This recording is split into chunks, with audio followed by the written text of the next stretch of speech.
There are 5 massive writing mistakes that people make, and most of the time they don't even know they're making them. The good thing is they're easy to fix. Number 1, starting back-to-back sentences with the same word. We want each of our sentences to start with a different word to the sentence before it. This dramatically improves the flow of our writing. It makes it easier for our reader to not only understand it, but to begin to be captivated by our writing.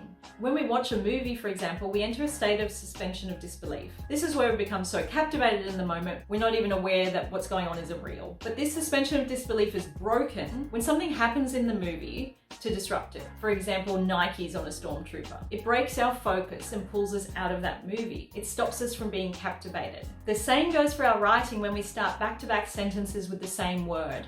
It makes our writing clunky and stops the reader from being able to flow through the writing. They begin to read each sentence separately because that flow is missing. This is such an easy thing to fix. Just checking through each of your sentences and changing the beginning word. Sometimes you can just remove the starting word and use whatever your second word was, and sometimes you may have to reorganize the structure of the whole sentence. This applies to every single kind of word, including the simple ones like the. We don't want to start back-to-back sentences with the word the. Pick up any of your favorite books and have a look. Each sentence will start with a different word from the one before it. Number 2, using the complicated version of a word. We want to use the simplest words possible in our writing. This is more about how we write than what we're writing about. By using simple words, we can make sure our reader understands our writing and is not confused by it, and there is less chance of misunderstanding our writing or our point of our writing. Some classic complicated versions of words that I see utilize when use would do.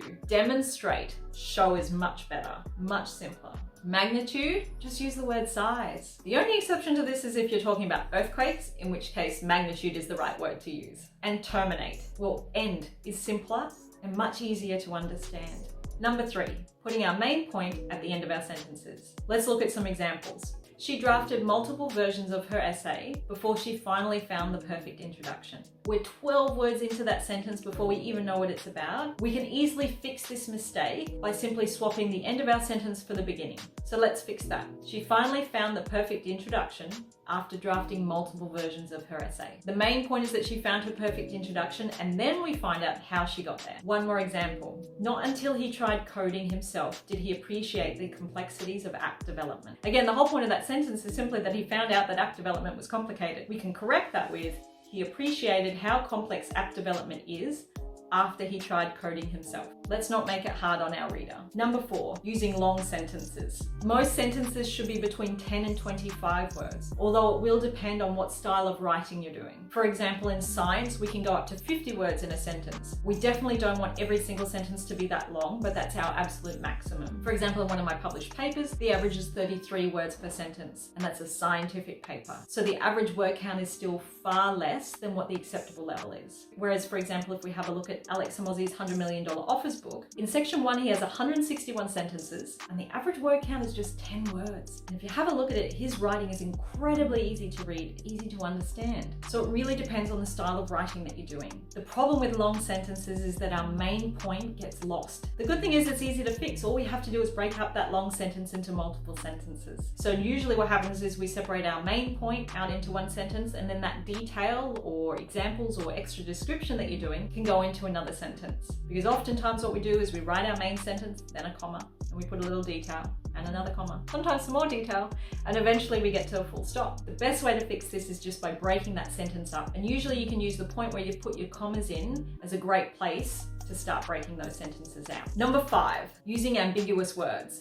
Ambiguous words means that the reader could misunderstand what our point is. Most of the time, these words don't seem ambiguous to us. They seem really clear. For example, the word hot. I live in the tropics, so hot is quite hot. What if you lived in Siberia? What hot is to you would be very different to what hot is to me. These simple words become ambiguous because they're not specifically clear to our reader. The best way I found to fix ambiguous words is by adding a concrete example.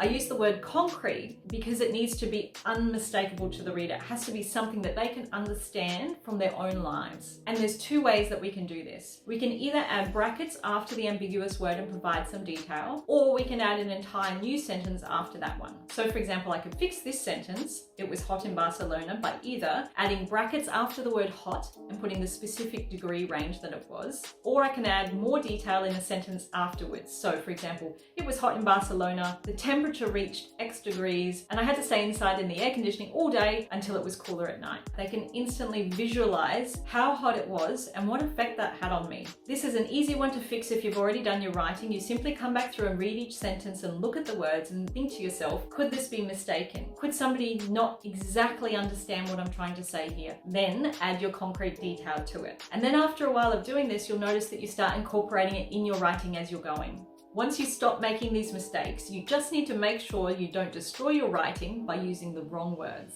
And this video here will make sure you stay well clear of that.